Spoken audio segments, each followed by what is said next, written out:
Assalamualaikum warahmatullahi wabarakatuh. Di pertemuan akuntansi manajemen kali ini kita masih melanjutkan pembahasan di bab informasi akuntansi diferensial ya.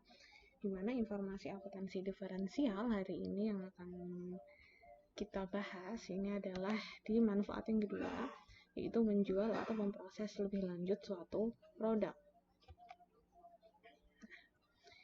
Dimana di sini untuk memproses atau menjual atau memproses lebih lanjut suatu produk, ini kondisi dasarnya adalah pada saat suatu perusahaan di sini mereka sudah biasa katakanlah menjual suatu produk, baik itu bisa diproduksi maupun mungkin dibeli dari tempat lain dengan satu spesifikasi tertentu, lalu mereka punya opsi semisalnya produk tersebut bisa dijual dengan harga lebih tinggi tapi dengan syarat harus dikembangkan lagi atau ditingkatkan spesifikasinya.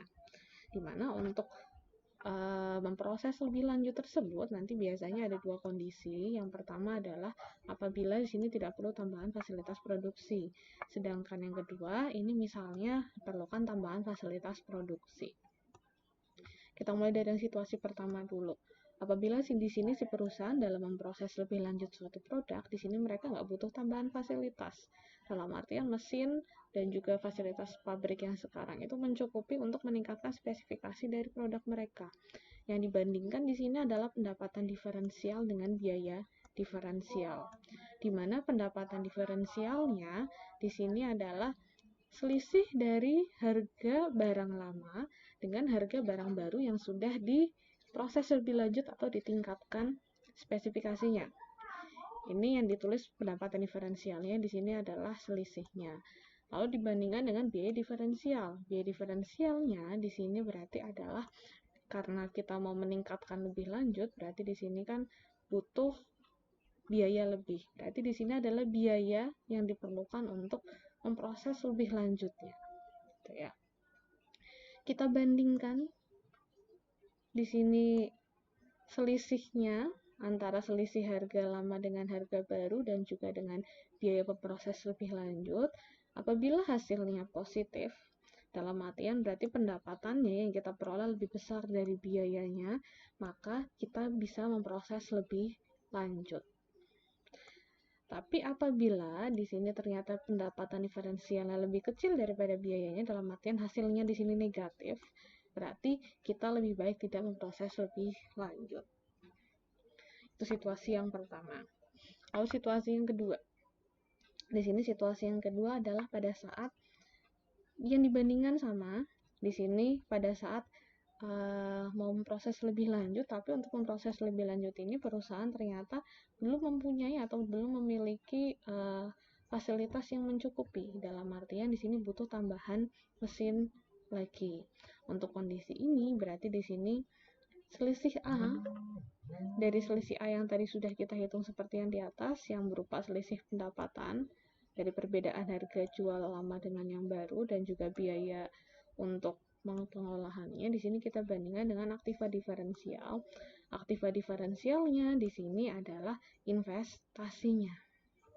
Jadi di sini nanti pendapatan diferensialnya ini yang A yang sudah kita cari ini nanti akan kita bandingkan dengan harga mesinnya. Seperti apa cara membandingkannya nanti kita bahas bersamaan dengan pembandingan yang untuk di kasus kemarin ya. Yang di situasi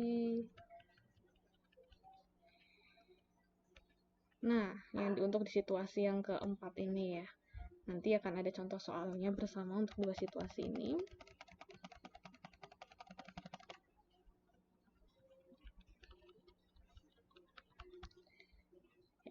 Dimana nanti keputusannya apabila di sini nanti adalah nilai tunai dari laba diferensialnya ini ternyata lebih besar daripada aktivanya atau lebih besar daripada investasi kita, berarti kita lebih baik memproses lebih lanjut.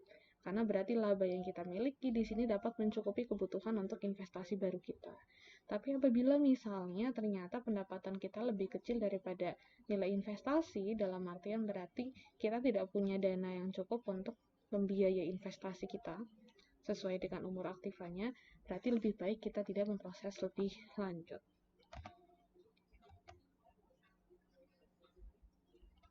Ini contohnya, di mana di sini ada produk A. Di sini produk A mereka punya biaya seperti ini ya. Di sini ada. Di sini volume produksinya ada 10.000 satuan. Di mana di sini mereka biasa menjual dengan harga 18.500. Di mana di sini mohon maaf, biasa di sini dijual dengan harga 10.000. Di mana di sini mereka punya opsi produk A tadi bisa sebenarnya ditingkatkan jadi namanya produk A1, yang dimana produk A1 itu harganya adalah 18.500. Dimana untuk menjadikan produk A jadi produk A1, di situ mereka butuh yang namanya biaya pengolahan lebih lanjut. Gitu. Dimana kalau sudah diolah lebih lanjut jadi produk A1 dengan harga 18.500, otomatis di sini ada laba yang meningkat ya. Meningkat sebesar 8.500. Karena tadinya bisa cuma dijual 10.000, sekarang bisa dijual 18.500. Nah, ini semisalnya tadi biaya untuk pengolahan lebih lanjutnya adalah 5.000 per satuan, maka kita hitung, kita bandingkan. Pendapatan diferensial berarti pendapatan atau keuntungan dari hasil peningkatan produknya, di mana harga barunya tadi kan 18.500 dikurangi 10.000 harga lama, dikalikan total produksinya 10.000 satuan, ada 85.000. Dibandingkan dengan biaya diferensial yang berupa biaya pengolahan lebih lanjut. Tadi persatuannya 5.000, kita produksi 10.000, berarti ada 50 juta. Di sini bisa kita tahu ternyata pendapatan kita ini adalah lebih tinggi daripada biaya untuk memproses lebih lanjut.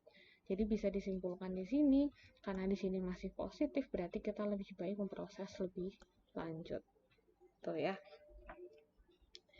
Ini selanjutnya kita ke contoh soal yang kedua. Nah, dimana di sini ini adalah contoh soal untuk situasi apabila ada tambahan fasilitas ya. Contoh yang pertama, ini adalah di situasi membeli atau membuat sendiri. Ini lanjutan dari soal nomor 3 ya, yang PTX. Sebelumnya itu di PTX itu produksi suku cadangnya itu kan biasa membeli dari luar. Ini apabila mereka ingin membuat sendiri, tapi ternyata mereka butuh investasi. Di mana investasinya bentuknya adalah mesin, harganya 2.500.000 dengan umur 3 tahun. Di mana ROI-nya ada 30%. Di sini sebelumnya di soal nomor 3 kan kalian semua, kita bersama-sama sudah menghitung. Di sini ada penghematan atau ada laba diferensial Rp12 per satuan ya. Atau kalau mau dikalikan dengan total seluruh produksi dalam satu periode, ini ada 1.200.000. Penghematan 1.200.000-nya ini nanti akan kita bandingkan dengan 22.500.000. Tapi nggak seperti-merta kita bandingkan begini ya, karena 2.500.000-nya ini adalah berupa mesin yang punya umur 3 tahun. Jadi 1.200.000-nya juga akan kita bandingkan, kita kalikan 3. Tapi karena di sini 2.500.000 itu adalah selama 3 tahun untuk 3 tahun yang akan datang, 1.200.000-nya ini biar sebanding kita jadikan nilai yang akan datangnya juga. Dalam artian akan kita hitung yang namanya di sini kita kalikan dengan future value-nya.